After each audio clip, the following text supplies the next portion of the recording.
आज हम लोग चर्चा में रखेंगे, सबसे पहले तो उसको देख लीजिए। आज हम लोग बेटा चर्चा में रखेंगे फैक्ट्स हैं इस पर्सनालिटी के अंदर, बहुत इंपॉर्टेंट। और दूसरा हम लोग फिर डिस्कस करेंगे मौर्य काल पर, मौर्य डायनेस्टी पे। ये दो हम लोगों के आज चर्चा का विषय रहेगा, ये दो टॉपिक हैं। चलिए इसको बेटा स्टार्ट करते हैं। तो सबसे पहले हम लोग स्टार्ट करेंगे बेटा सिकंदर को, सिकंदर महान, ठीक है। सिकंदर महान जिसको हम अलेक्जेंडर द ग्रेट कहते हैं।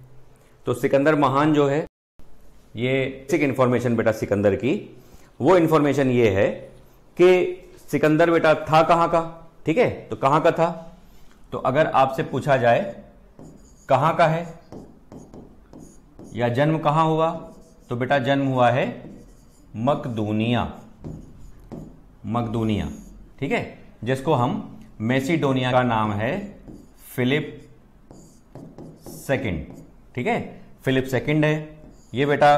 मकदूनिया की गद्दी पर कब बैठा, तो बेटा गद्दी पर बैठा, इसको क्राउन मिला 336 बीसी में, ठीक है।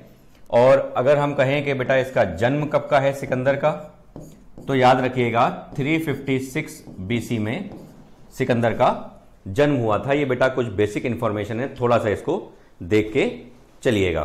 क्लियर है, ये बेसिक इंफॉर्मेशन है। इससे क्या होगा कि सिकंदर के फैक्ट्स आपको याद करने में आसानी रहेगी। इसलिए आपको जो टॉपिक आप पढ़ रहे हैं सिकंदर, इसको तसल्ली से ध्यान से देखिए, ठीक है। तो ये तो बेटा मकदूनिया का है, फिलिप सेकंड इसके पिता हैं 336 में, ये वहां गद्दी पर बैठा अपने, यहां जन्म इसका 356 में हुआ था। क्लियर है, पेल्ला मैसिडोनिया में। अगर और हम क्लियर जाएं तो पेल्ला जगह का नाम था, पेल्ला मैसिडोनिया में इसका जन्म हुआ था सिकंदर का। क्लियर है, इतनी बातें हम लोगों ने डिस्कस करी, ठीक। इसके पैरेलल एक और इंपॉर्टेंट डिस्कशन है, उसको याद रखिएगा बेटा। वो इंपॉर्टेंट डिस्कशन क्या है, सिकंदर के बेटा गुरु कौन थे। तो एक बहुत बड़ा नाम आएगा जो सिकंदर के बेटा गुरु हैं, और उनका नाम है बेटा, आप सबने उनका नाम सुना होगा, कोई किसी भी साइड का हो, लेकिन ये नाम उसने जरूर सुना हो। अरस्तु के गुरु कौन है, अरस्तु के गुरु कौन है, ठीक है। तो हम लोग जानते हैं अरस्तु के गुरु कौन है। इतनी बातें क्लियर हो गई, ठीक है। ये एक बेसिक इंफॉर्मेशन है सिकंदर के बारे में। आपके कमेंट चले जाते हैं बार बार। चलिए, हाँ, एरिस्टोटल, ठीक है। इतनी बातें याद हैं, इतनी बातें क्लियर हुई। प्लेटो, ओके ओके, अरस्तु, प्लेटो, ठीक है। अरस्तु हम लोग जानते हैं बेटा, ऐसा कौन सा विज्ञान है जिसमें अरस्तु पिता ना हो, ठीक है। तो हर विज्ञान में तो अरस्तु पिता रहते हैं, ठीक है। ये वही अरस्तु हैं, है ना। तो ये एक पॉइंट याद रखिएगा। उसके बाद अगर हम लोग आगे बढ़ें तो देखिए, इसके बाद हम लोग आगे, इसका बेटा स्क्रीनशॉट ले लेना, इसका स्क्रीनशॉट ले लीजिए, ठीक है। आप लोग सोचते होंगे कि सिकंदर ने जीता क्या, ठीक है। तो एक बहुत ही कॉमन सी चीज है, उसको थोड़ा सा नोट डाउन कर लीजिएगा कि सिकंदर की जो बेटा विक्ट्री है, उसकी विक्ट्री में जो पश्चिम एशिया है, वेस्टर्न एशिया है, उसमें आपने नाम सुना होगा इराक का, आपने नाम सुना होगा ईरान का, है ना। तो ईरान इराक जैसे क्षेत्र जो है बेटा इसने जीते थे, ठीक है। एक पॉइंट और इसमें याद रखिएगा, आप एक नाम सुनते होंगे बेटा, एक नाम सुनते होंगे एशिया माइनर, एशिया माइनर। अगर मान लीजिए कल को आपसे एग्जाम में पूछ लेता है कि एशिया माइनर क्या है, ठीक है, तो एशिया माइनर बेटा टर्की है, ठीक है। टर्की को बेटा हम लोग एशिया माइनर कहते हैं। तो ये इसका स्क्रीनशॉट अब ले लीजिएगा, ठीक है।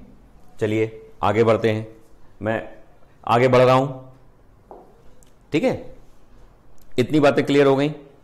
अब देखिए सिकंदर के नाम में महान क्यों लगता है। महान बेटा इसलिए लगता है कि उसने संपूर्ण विश्व को सबसे पहले यह कॉन्सेप्ट दिया कि विश्व विजय भी की जा सकती है। मतलब विश्व विजय जैसा शब्द जो है वो देने वाला बेटा सिकंदर था। जब हम लोग ईसा पूर्व की बात कर रहे हैं, बीसी की बात कर रहे हैं, तो जब कोई एक दो युद्ध जीतने के बारे में सोचता था, उस समय सिकंदर ने बेटा पूरे विश्व को जीतने की बात कही। तो इसमें कोई डाउट नहीं है कि वो एक महान सेनापति था, महान कह सकते हैं योद्धा था। तो इसलिए उसके नाम में महान लगता है कि उसने एक कॉन्सेप्ट दिया था पूरे विश्व को कि विश्व विजय भी एक शब्द है, इसको भी किया जा सकता है। अब देख लीजिए बेटा, अब हम लोग थोड़ा सा देख लेते हैं सिकंदर प्लस भारत। भारत और सिकंदर के बीच क्या रिलेशन है, ठीक है। तो यहां पे बहुत ही सरल तरीके से चीजों को और पॉइंट्स को समझते चलिए और इसे नोट डाउन कर लीजिएगा अपने रजिस्टर में। क्लियर है। अब बेटा नेक्स्ट पॉइंट क्या है, आपको याद रखना है, भारत के संदर्भ में आएगा। तो बेटा एक पॉइंट याद रखना कि भारत जिस समय सिकंदर अटैक कर रहा था, उस समय हम लोग को मालूम है कि सिकंदर ने भारत पर अटैक कब किया है, 326 बीसी में। ये हम लोग को पता है पहले से, ठीक है।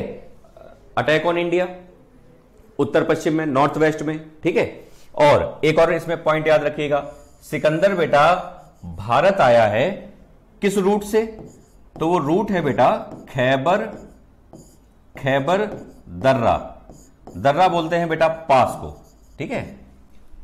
दो घाटियों के बीच एक रास्ता, पास दर्रा, आप समझ गए होंगे, ठीक है। जैसे हम लोग के माणा दर्रा उत्तराखंड में है ना, तो दर्रे हैं हम लोग के यहां। तो खैबर दर्रे से बेटा सिकंदर भारत में आया था, इसको थोड़ा सा याद रखिएगा। ये सारे इंपॉर्टेंट पॉइंट्स हैं, ठीक है, छोटे छोटे पॉइंट हैं। तो 326 में उसने भारत पर अटैक किया था, ठीक है। तो अटैक करते समय बेटा सबसे पहले तो दो राजाओं के नाम याद रखो। एक राजा का नाम है बेटा आम्भी, है ना, एक राजा का नाम है आम्भी, और दूसरे राजा का नाम हम सब लोग जानते हैं, आजकल टीवी पे भी सीरियल आ रहा है, मैंने सुना है, देखा तो नहीं है, पोरस, ठीक है। तो ये दो राजाओं के पहले नाम याद रखिए। अब आम्भी में आपको क्या याद रखना है, जब बेटा सिकंदर ने आम्भी पर अटैक किया तो आम्भी ने आत्मसमर्पण कर दिया, हथियार डाल दिए, और ये पता है ये भारत का पहला गद्दार बना, ठीक है। तो याद रखिएगा कि भारत का ये पहला गद्दार है, क्योंकि इसने गद्दारी करी थी। इसने हथियार डालने के बाद पोरस से जो युद्ध हुआ था उसमें सिकंदर को हेल्प करी थी। इससे पहले एक तो ये पॉइंट आपका इंपॉर्टेंट हो गया आम्भी राजा के बारे में, ठीक है। और जो ये पोरस राजा हैं, इनको हम लोग जानते हैं, क्योंकि बेटा हम लोगों के पास एविडेंस बहुत प्रॉपर वे में नहीं है, ठीक है। एविडेंस हम लोग के पास नहीं है, तो एविडेंस ना होने की वजह से प्रॉब्लम क्या हो जाती है कि हमें पोरस के बारे में बेटा फुल फ्लैश जानकारी नहीं है। तो हमें क्या मालूम है कि बेटा एक नदी है, आप जानते होंगे, नाम सुना होगा, झेलम, और एक नदी है बेटा चिनाब, ठीक है। तो झेलम और चिनाब नदी जो है, और चिनाब, ये जो नदी है ये बेटा पोरस का एरिया था। ऐसा हम लोग मानते हैं कि झेलम और चिनाब के बीच का जो एरिया है वो पोरस का एरिया था, ठीक है। शांतिपूर्वक सुनते और समझते चलिए, है ना। तो पोरस का एरिया है बेटा। तो इसका युद्ध हुआ सिकंदर से। तो अब हम लोग क्या कर सकते हैं, पोरस वर्सेस सिकंदर, ठीक है। तो हम लोग को मालूम है कि सिकंदर जीत गया था और पोरस हार गया था, ठीक है। 3 फेज में बेटा बैटल हुई थी। पहले और दूसरे फेज में सिकंदर की सेना ऊपर थी, पोरस की सेना नीचे थी। तो पानी बरसने के चक्कर में थोड़ा स्लिपरी हो गया माहौल, और कहीं ना कहीं वो पोरस की हार का कारण बना। इसलिए बेटा जब पोरस हार गया था और जब पोरस को सिकंदर के सामने लाया गया तो वो बेड़ियों में जकड़ा हुआ था। और जब पोरस से कहा गया, जब सिकंदर ने पोरस से पूछा कि बताओ तुम्हारे साथ क्या सुलूक किया जाए, तो बिल्कुल सीना चौड़ा करते हुए पोरस ने कहा था जैसा एक राजा दूसरे राजा के साथ करता है, आप भी मेरे साथ वैसा ही सुलूक करिए। सिकंदर इस डायलॉग से इतना प्रभावित हुआ, उसने कहा कि मैं जानता हूं कि तुम एक बहुत वीर योद्धा हो, भाग्य ने तुम्हारा साथ नहीं दिया तो शायद इतिहास कुछ और होता। तो उसने क्या किया कि पोरस को छोड़ दिया और उसको उसके राज्य को वापस कर दिया था। यह एक इंपॉर्टेंट पॉइंट है, इसको थोड़ा सा याद रखिएगा, ठीक है। क्लियर, इतनी बातें क्लियर हो गई, चलो कोई समस्या नहीं बेटा, सुनते चलो अच्छे से, ठीक है। जब इकट्ठे हो गए सिकंदर के, अलेक्जेंडर के, तो उसको लगा कि अब और अंदर जाने का मतलब बनता नहीं है, क्योंकि अगर एक दो पोरस जैसे राजा और मिल गए तो मेरा जिंदा लौटना भी अब मुश्किल हो जाएगा। तो सिकंदर ने वहीं से लौटना समझदारी समझा और वहां से लौट गया। इसके बाद सिकंदर बेटा जब भारत से लौटा है, हां, सिकंदर बेटा जब भारत से लौटा है, ठीक है, तो उसने दो नगर बसाए। एक का नाम था बेटा बुकाफेला, ठीक है, आराम से सुनो, यहां भी एक इंपॉर्टेंट पॉइंट है। बुकाफेला नगर बसाए, छोटे छोटे पॉइंट है बेटा, इनको याद करते चलो। तो बुकाफेला जो है, बुकाफेला सिकंदर के घोड़े का नाम था, ठीक है, इसको आप थोड़ा सा याद रखिएगा। तो अपने घोड़े के नाम पर, घोड़े से वो बेटा बहुत प्यार करता था, घोड़े के नाम पर उसने शहर बसा दिया था और सिकंदरिया शहर जो है वो अपने नाम पर बसाया था। सिकंदरिया अगर आप जानना चाहें कि कहां है, इसकी जानकारी हम लोगों के पास है। जो गजनी का क्षेत्र है ना, गजनी, आप लोग मेडिवल हिस्ट्री में पढ़ेंगे कि गोर और गजनी, महमूद गजनवी बेटा यहीं से आया था, गजनी से, ठीक है, अफगानिस्तान वाला एरिया जो है, तो गजनी ही सिकंदरिया वाला एरिया है। तो इतने पॉइंट आप याद रखिएगा, ठीक है। अभी मैं हट जा रहा हूं तो आप लोग स्क्रीनशॉट ले लीजिएगा, ठीक है,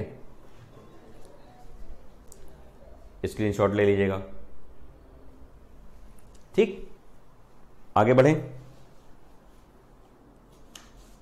आगे बढ़ें, हां, चलिए, इतना आपको मालूम चल गया। अब यहां पर एक पॉइंट थोड़ा सा याद रखिएगा, क्योंकि वहां पे 2-3 नाम हैं, इसलिए मैंने उसको रोक दिया था। बेटा युद्ध किसके बीच हुआ है? सिकंदर और पोरस के बीच, ठीक है। इस युद्ध का नाम क्या है? तो अगर हम कहें कि इस युद्ध का नाम क्या है, तो पहला नाम इसका हम क्या बोलते हैं? Hydaspes battle. क्या नाम है? Hydaspes battle, battle of Hydaspes ऐसे कह सकते हैं। दूसरा बेटा इसको हम क्या बोलते हैं? झेलम का युद्ध। बताओ बेटा, इसमें कोई समस्या नहीं, ठीक है। और इसको हम तीसरे नाम से भी पुकार सकते हैं, वो नाम है वितस्ता, वितस्ता का युद्ध, ठीक है। क्योंकि बेटा हम लोग जानते हैं कि वेदास में झेलम को क्या कहा गया है? वितस्ता, ठीक है। तो आपको परेशान करने के लिए वो ये कह सकता है कि वितस्ता का युद्ध कब हुआ था, तो हमारे पास सीधा सा आंसर है, क्योंकि वो आपसे झेलम का युद्ध ही पूछ रहा है या हाइडेस्पीस का युद्ध ही पूछ रहा है। इतनी बातें क्लियर हो गई। अब बेटा अब स्क्रीनशॉट ले लो, ठीक है, मतलब अभी वीडियो देख लो, बाद में स्क्रीनशॉट ले लेना, मैं हट जाता हूं इसीलिए, ठीक है। इतने पॉइंट क्लियर हो गए, इसमें कहीं कोई समस्या तो नहीं, ठीक है। चलिए अब बेटा थोड़ा सा हम लोग यूनानी पे थोड़ा सा गौर कर लेते हैं। ये शब्द हम लोग के लिए इंपॉर्टेंट है, छोटे से 2-3 इंपॉर्टेंट पॉइंट हैं, 2-3-4 उनको याद कर लीजिए। यूनानी बेटा जो है, यूनानी बेटा इन्हीं को हम ग्रीक बोल देते हैं, सेम चीज है, ठीक है। या इनको हम और क्या बोल देते हैं? यवन, ठीक है। हम लोग बेटा संस्कृत में यवन बोलते हैं, किसको? यूनानियों को। तो यूनानियों को हम लोग क्या बोलते थे? यवन बोलते थे, ठीक है।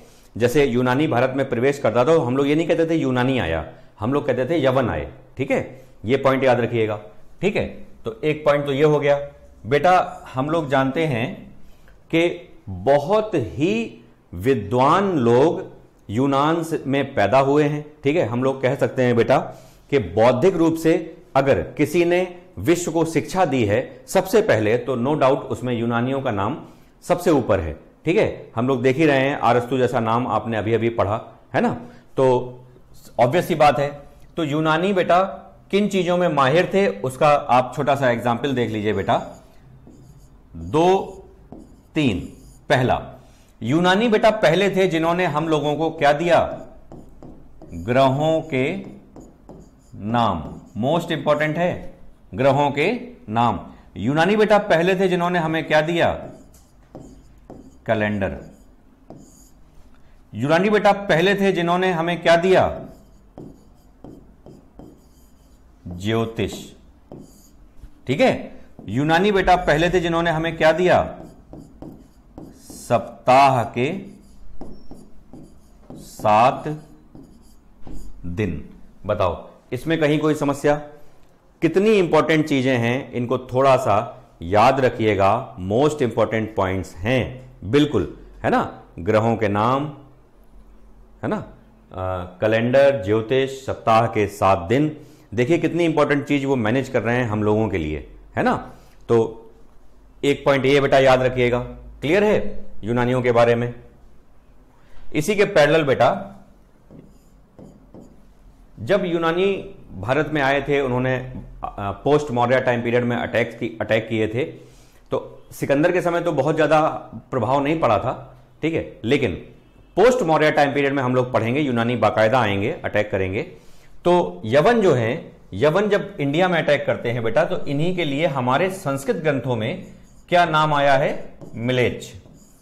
मिलेच्छ हमने किसको कहा है, यवनों को मिलेच्छ कहा है, ठीक है, क्योंकि विदेशी हैं प्लस उल्टा सीधा खाते हैं, तो उस चक्कर में हमने इनको मिलेच्छ कहा है। और बेटा इस शब्द से आपसे ज्यादा आपकी माताजी परिचित हैं। अब पूछिए कैसे? जब आप बेटा जाड़े में नहीं नहाते हैं तो माताजी आपको क्या कहती हैं, मलेच्छ।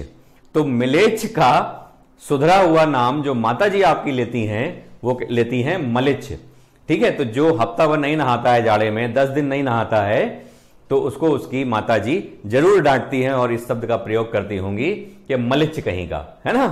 तो मिलेच्छ शब्द को आप ऐसे याद रखिएगा, इसलिए मैंने एक आपको कह सकते हैं एग्जाम्पल दे दिया है, ठीक है।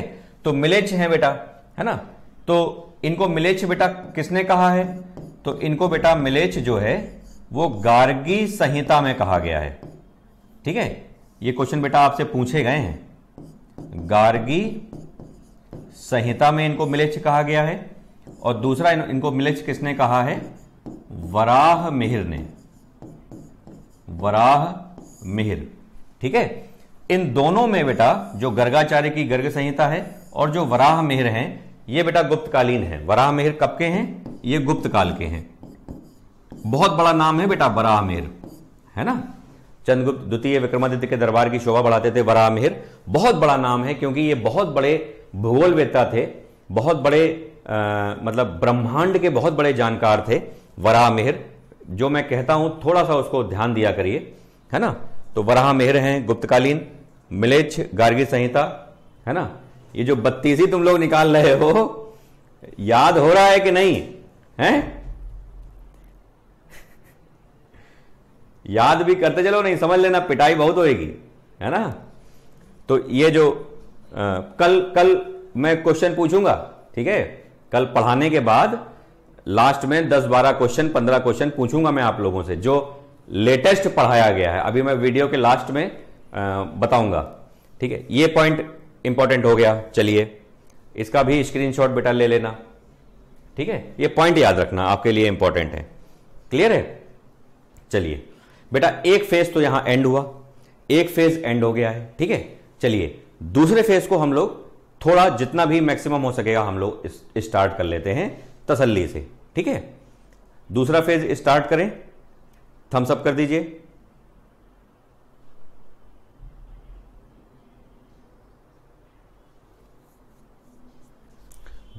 दूसरा फेज है बेटा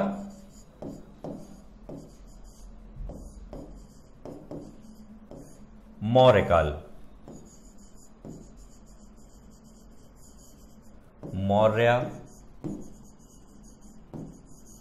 डायनेस्टी, ठीक है।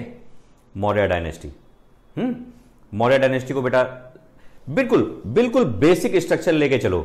आज हम लोग बिल्कुल बेसिक स्ट्रक्चर पे बात करेंगे, बिल्कुल मौर्य डायनेस्टी को बहुत ज्यादा टच नहीं करेंगे। सबसे पहले जो बिल्कुल सरल पॉइंट है उनको बेटा, अभी हम लोगों ने मौर्य काल के पहले हम लोगों ने क्या पढ़ा था, कौन सा चैप्टर पढ़ा था, राइज ऑफ मगध।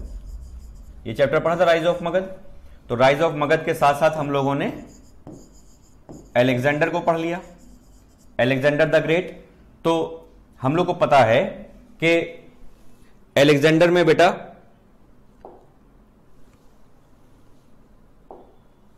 अलेक्जेंडर में 326 में इसने अटैक किया था। इस यहां पे एक पॉइंट लास्ट याद रखिएगा, 323 बीसी में इसकी डेथ होती है। डेथ बेटा कहां होती है? तो उसका याद रखिएगा बेबीलोन। बेबीलोन में उसकी डेथ होती है। बेबीलोन का मतलब बेटा इराक से है, ठीक है। कौन सा एरिया? इराक, क्योंकि उसने जीत लिया था इराक को, मैंने पहले ही बताया, ठीक है। ये पेज कैसे छूट गया भाई? चलिए, तो अलेक्जेंडर को हम लोग ने पढ़ा। इट मीन्स कि बेटा हम लोग कहां तक आ गए हैं हिस्ट्री में? 323 बीसी तक, ठीक है।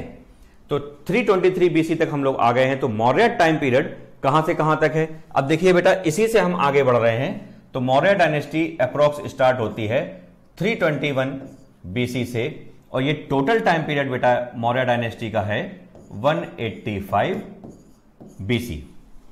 ये total time period Maurya dynasty का है, ठीक है। अभी एकदम से ना तुम लोग ज्ञान बांटो, ठीक है। अभी प्राइमरी चीज चल रही है। तो मौर्य काल बेटा ये है। अब बेटा पहला इंपॉर्टेंट पॉइंट मौर्य के लिए है कि सोर्स क्या है।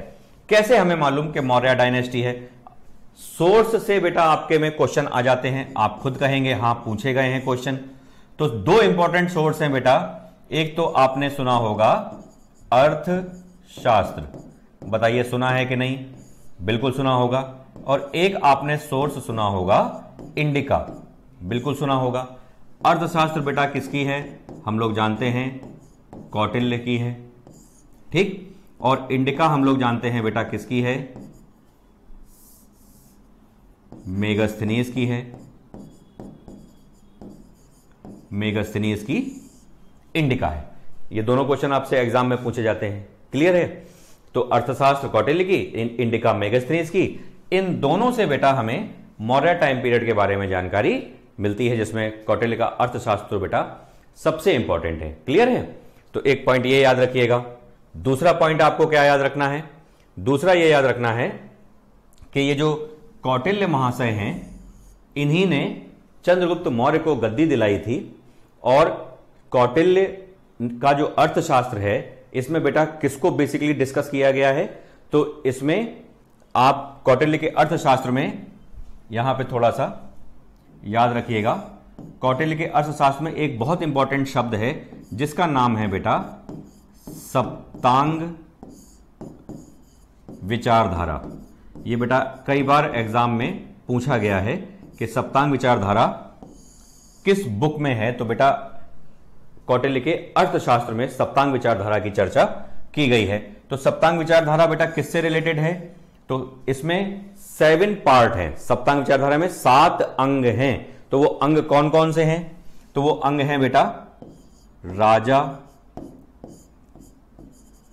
अभी मैं सबका मीनिंग भी बता दूंगा, राजा, अमात्य, जनपद, दुर्ग, बल, कोश और मित्र। क्लियर है? तो कितने हो गए? 1 2 3 4 5 6 7, ठीक है। इसी को बोलते हैं बेटा सप्तांग विचारधारा, 7 अंगों वाली विचारधारा। तो कौटिल्य का यह कहना था कि राजा है, अमात्य का मतलब बेटा पीएम, प्रधानमंत्री की तरह था यह पद। जनपद हम लोग जान ही रहे हैं बेटा, है ना। दुर्ग, कौटिल्य ने दुर्गों के बारे में बहुत ज्यादा लिखा है। हालांकि कौटिल्य ने सबके बारे में बहुत ज्यादा लिखा है। उसने दुर्गों के बारे में लिखा है कि जैसे मान लो कोई मैदान प्लेन एरिया का राजा है तो उसे दुर्ग कैसा बनवाना चाहिए। अगर कोई पहाड़ी देश का राजा है तो उसका दुर्ग कैसा होना चाहिए, फोर्ट, किला, है ना, कैसा होना चाहिए। तो बहुत निचोड़ टाइप का ज्ञान कौटिल्य ने अपने अर्थशास्त्र में दिया है। बल का मतलब यहां बेटा सेना से है, आर्मी से। बल का मतलब यहां किससे है? आर्मी से। जो पहली बार सुन रहे हैं वो थोड़ा सा ध्यान से सुने। बल का मतलब यहां सेना से है। कोश बेटा हम लोग जानते ही हैं, है ना, कोश का मतलब पैसे, धन, पैसा, रुपया, है ना। और मित्र हम लोग जानते ही हैं फ्रेंड, ठीक है। आप लोग एक लाइन बोलते होंगे अपनी मित्रता में कि दुश्मन का दुश्मन मेरा दोस्त। तो बेटा कौटिल्य ने ही इस व्यवस्था का जन्म दिया था कि दुश्मन का दुश्मन हमारा दोस्त होता है, ठीक है। तो ये बेटा यहीं से निकलती है और राजा को एस्टेब्लिश करने में कौटिल्य की बहुत बड़ी भूमिका थी। ये तो हम लोग पिछले लेक्चर में देख ही चुके हैं। बताइए इतनी बातें समझ में आ रही कि नहीं आ रही, ठीक है। हाँ बिल्कुल, लेकिन कौटिल्य का नहीं, आप देखो वही बात मैं कह रहा हूं, समझा रहा हूं, तब भी तुम लोग गलत लिख रहे हो। कौटिल्य का अर्थशास्त्र, यहां अर्थ का मतलब इकोनॉमी से नहीं है, बात समझिए। यहां अर्थ का मतलब इकोनॉमी से नहीं है। कौटिल्य के अर्थशास्त्र में बेटा किसको डिस्क्राइब किया गया है? बेटा राजनीति को डिस्क्राइब किया गया है, ठीक है। पॉलिटी को डिस्क्राइब किया गया है, प्लस सोसाइटी को डिस्क्राइब किया गया है, प्लस टैक्सेशन को डिस्क्राइब किया गया है। मतलब के वेरियस फील्ड हैं अर्थशास्त्र में। इसको थोड़ा ध्यान रखिएगा, आपसे परीक्षा में अगर पूछता है तो ये एक प्रकार का राजनीतिक ग्रंथ है, पॉलिटिकल मैटर है। तो इसको थोड़ा ध्यान रखिए, शब्दों पे ध्यान दीजिए बेटा, नहीं आप लोग गलती करेंगे, है ना। ठीक है रामजी सिंह बेटा, है ना, क्लियर है। चलिए इतनी बात समझ में आ गई, है ना। दूसरी महत्वपूर्ण बात, एक पॉइंट याद रखिएगा कि बेटा कौटिल्य का जो अर्थशास्त्र है उसमें कहीं भी ये नहीं लिखा है कि ये कौटिल्य की रचना है, कहीं नहीं लिखा। और ना कहीं कौटिल्य ने अपना नाम लिखा है। बेटा ये तृतीय पुरुष, जिसको आप इंग्लिश में पढ़ते होंगे, जैसे कहते हैं ना यू, आई एंड ही, तो वो ही जो थर्ड पर्सन है उस टाइप से लिखा गया है। हर जगह ये लिखा है कि वह कहता है, हर जगह यही बात लिखी हुई है। तो कुछ ऐसे विद्वान हैं जो ये बात मानते हैं कि कौटिल्य का जो अर्थशास्त्र है वो कौटिल्य की रचना नहीं है। खैर ये आपके लिए एक्स्ट्रा जानकारी थी 1 मिनट की, है ना। लेकिन आपसे परीक्षा में पूछेगा तो आपको इसी को टिक करना है, क्योंकि इस बात को लोग नहीं मानते कि कौटिल्य अर्थशास्त्र की रचना नहीं है, ठीक है। मानने वालों की संख्या ज्यादा है। क्लियर है, इतनी पॉइंट क्लियर हो गए।